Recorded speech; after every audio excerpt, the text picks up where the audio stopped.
मनोज जरांगे पाटील यांनी 29 ऑगस्ट 2023 पासून आंतरवाली सराठी या गावामधून मराठा समाजाला आरक्षण मिळावं, कुणबी असल्याचं जात प्रमाणपत्र मिळावं म्हणून आरक्षणाचा लढा सुरू केला।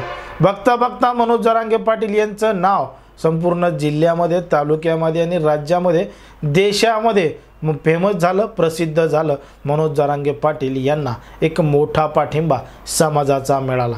मनोज जरांगे पाटील यांची मागणी होती की मराठा समाजाला आरक्षण मिळावं आणि तेही ओबीसी मधूनच मिळावं, कारण की मराठा आणि कुणबी हा एकच आहे। म्हणून जो महाराष्ट्रातला मराठा आहे त्यांना सुद्धा कुणबी प्रमाणपत्र मिळाले पाहिजे आणि त्यांना सुद्धा ओबीसीतून आरक्षण मिळालं पाहिजे। आता मनोज जरांगे पाटील यांच्या काही राज्यामध्ये सभा झाल्या, त्या सभा लाखो करोडोंच्या झाल्या आणि मनोज जरांगे पाटील यांची दखल सरकारला सुद्धा घ्यावी लागली।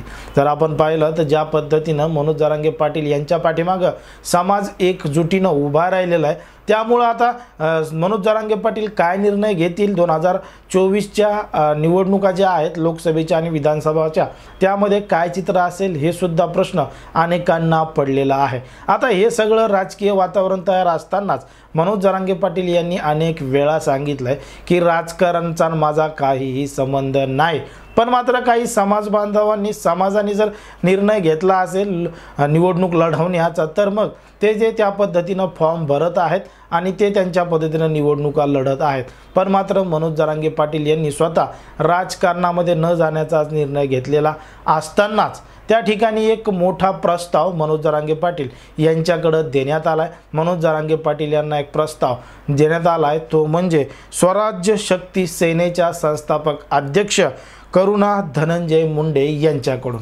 आता करुणा धनंजय मुंडे या स्वराज्य शक्ती सेनेच्या संस्थापक अध्यक्ष आहेत आणि त्यांनी मनोज जरांगे पाटील यांना आंतरवाली सराठी या ठिकाणी भेटून एक निवेदन दिलं, एक प्रस्ताव दिलाय आणि त्या प्रस्तावामध्ये त्या म्हणतायत विषय 18 पगड जातींना न्याय देण्याबाबत।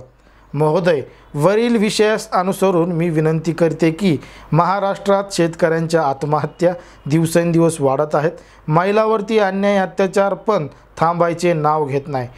आपल्या आया बहिणींना न्याय मिळत नाही।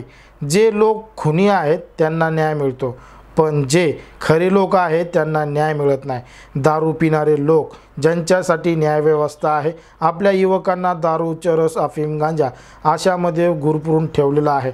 शिक्षण एवढे महाग झाले आहे की गरीब विद्यार्थ्यांना शिकता येत नाही। आपल्या आईबाप पोटाचे प्रश्न सोडवायचे का मुलांना शिकवायचा, हा सगळ्यात मोठा प्रश्न आहे। सुशिक्षित लोक, युवक एवढे आहेत त्यांना रोजगार मिळत नाही। बेरोजगारी वाढलेली आहे। सरकारी योजना फक्त नावालाच आहेत। विशेष म्हणजे आपले युवक महिलांना लग्न करून थोड्या दिवसानंतर सोडून देतात, कारण की पोलीस प्रशासन काम करत नाही। आज ED आणि CBCD वाले लोक मंत्री म्हणून बसलेले आहेत। आज महाराष्ट्रात बदलाची आवश्यकता आहे। जर आपण नवीन पर्याय दिला तर बदल होऊ शकतो। माझी विनंती आहे की स्वराज्य शक्ती सेनाचे अध्यक्षपद आपण स्वीकारावे। करुणा धनंजय मुंडे यांनी थेट मनोज जरांगे पाटील यांच्यासमोर एक मोठा प्रस्ताव ठेवलाय आणि त्यांना सांगितलंय की स्वराज्य शक्ती सेनेचा अध्यक्ष मनोज जरांगे पाटील यांनी व्हावं आणि राज्यामधल्या 18 पगड जातींना न्याय मिळवून देण्याचं काम मनोज जरांगे पाटील यांनी करावं, कारण की मराठा समाज हा मनोज जरांगे पाटील यांच्या पाठीमागे ठाम असलेला आपल्याला दिसतो। आणि त्याचबरोबर जर मनोज जरांगे पाटलांनी 18 पगड जातींना न्याय मिळवून देण्याचं काम केलं, त्यांचे सुद्धा काही प्रश्न सोडवले तर नक्कीच हा त्यांना सुद्धा न्याय मिळू शकतो। पण मात्र त्यासाठी त्यांनी स्वराज्य शक्ती सेनेचं अध्यक्षपद स्वीकारावं अशी विनंती करुणा धनंजय मुंडे यांनी मनोज जरांगे पाटील यांना भेटून निवेदनाद्वारे केलेली आहे।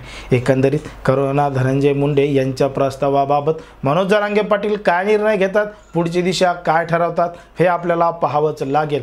पण मात्र या संपूर्ण प्रस्तावाबाबत, दिलेल्या निवेदनाबाबत तुम्हाला काय वाटतं ते अगदी स्पष्टपणे कमेंटमध्ये सांगा आणि अशाच पद्धतीचे नवनवीन व्हिडिओ पाहण्यासाठी आपल्या चॅनलला लगेच सबस्क्राईब करून घ्या।